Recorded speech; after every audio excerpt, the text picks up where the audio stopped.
One. Welcome back, everybody. I did say I was going to do a college football playoff semifinal episode, and I'm going to get it out. We're going to be a little close as I'm recording this on January 1st. It is pretty much 1 o'clock Central Time. It's at the halftime of the earlier games, the Peach Bowl going on with Cincinnati beating Georgia and everything, and Northwestern beating Auburn.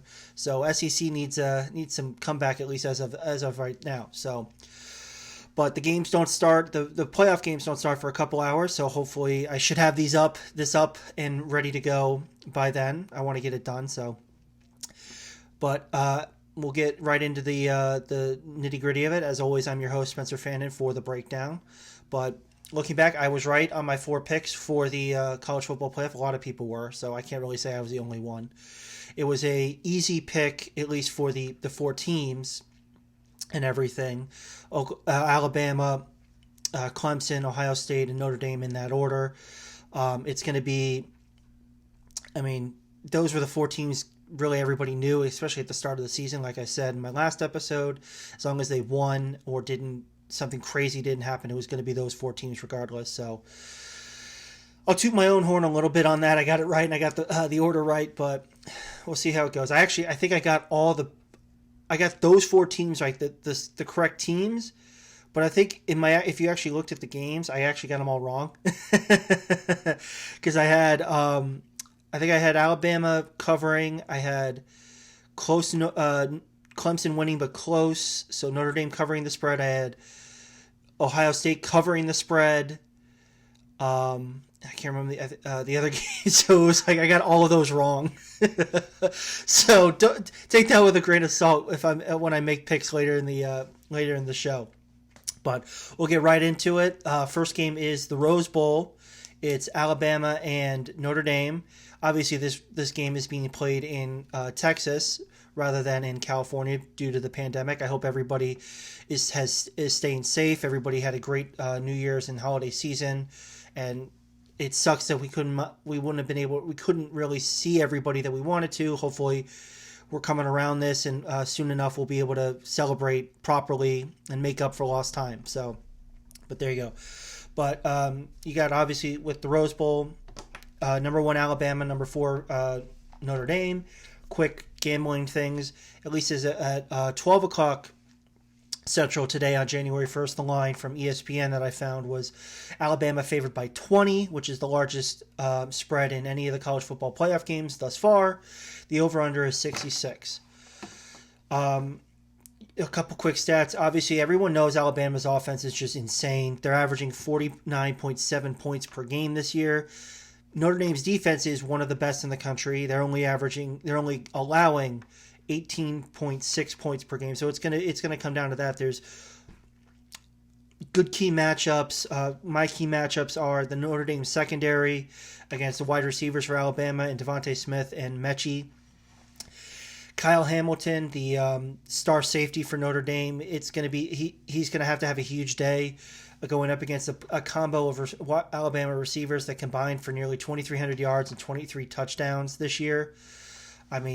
You're going to have to find a way to limit that. You have to, for Notre Dame to win or even stay close in this game, they've got to at least come up with 3 to 4 stops in each half. Like they can't. You have to, or at the very least, Alabama can't score touchdowns on all of their scoring possessions. If you can stop Alabama, if Alabama gets, let's just say they get 8 possessions a half. If you stop them 3 times, so they don't score at all in 3 times, you give up 2 touchdowns and they score the 5 other times, 2 touchdowns and 3 field goals. That's 20 points. So it's 40 points, but you're giving up 10 points less. So you have to at least keep them out of the end zone for sure. On the other side, a key matchup for when Notre Dame has the ball is Bama's back 7 versus Notre Dame's tight end / wide receivers. I think in the SEC title game, you saw that Alabama's back end is not as strong as it has been in the past. they made some plays, but I mean, you gave up 40 plus to Florida, who is a very good offense with a lot of weapons. Kyle Pitts is the best tight end in the country. Notre Dame's got some good tight ends and good receivers, so it's going to be an interesting matchup. They have to. And Notre Dame is also much more balanced than Florida. Florida is going to throw it all over the road. Notre Dame has got a more balanced attack, and they've got more different stuff for Alabama to watch. They're not the just straight ground and pound that they were back when Alabama last played them in the in the national title game. I believe that was in 2013, January of 2013, and stuff. So it's going to be interesting. I think Alabama's still going to win. I think actually I'd take Notre Dame in the points. I think Bama wins. If I'm laying on money line, Bama wins, but I think Notre Dame keeps it close. Under the 20-point spread, something like 2 touchdowns, 17 points, something like that, like 41-24, something like that. And that, if it was 41-24, that'd be right under at the over-under of 66. It'd be just under. So I'm not really going to give an over-under because I think both these offenses can score a lot of points. But it will be interesting. But like I said, I'm taking Alabama to win handily, but Notre Dame covers the points. So there you go. I mean, let's hope I don't do what I did last game, my last picks video. Next game is the Sugar Bowl in New Orleans. It's a rematch of one of last year's college football semifinals in Clemson and Ohio State. It's a very similar matchup. Clemson won last year 29-23. Ohio State had a chance at the end. Justin Fields threw an interception into the end zone within, I think, the last 2 minutes of the game, which ended it. The quick gambling stats, Clemson is a 7-point favorite as of the recording of this video, at least when I last checked about an hour ago. The over-under is 68. Both teams have high-powered offenses. They're averaging over 42 points a game. Ohio State is at 42. I think Clemson's at like 45. So they're gonna score their points. The key matchup is going to be, can the Ohio State defense contain Trevor Lawrence? They didn't really do that last year, especially with his legs. Lawrence ran for over 100 yards and a touchdown. That's nearly 70-yard touchdown. I think early in the second half last year for Lawrence, like just broke open that game. Now Ohio State came back, made it close, but that was the turning point in that semifinal last year. And Ohio State's defense has struggled when they've played really good competition. They gave up a lot of yards and a lot of points to Indiana and such. So this defense is not as dominant as it has been in the past. They don't have the abundance of lockdown corners that they have in the past. And I don't know if their defensive line has that one main guy like a Nick Bosa, Joey Bosa, something like that, or a Chase Young. So it's gonna be the sum of their parts is the whole is greater than the sum of their parts type of defense.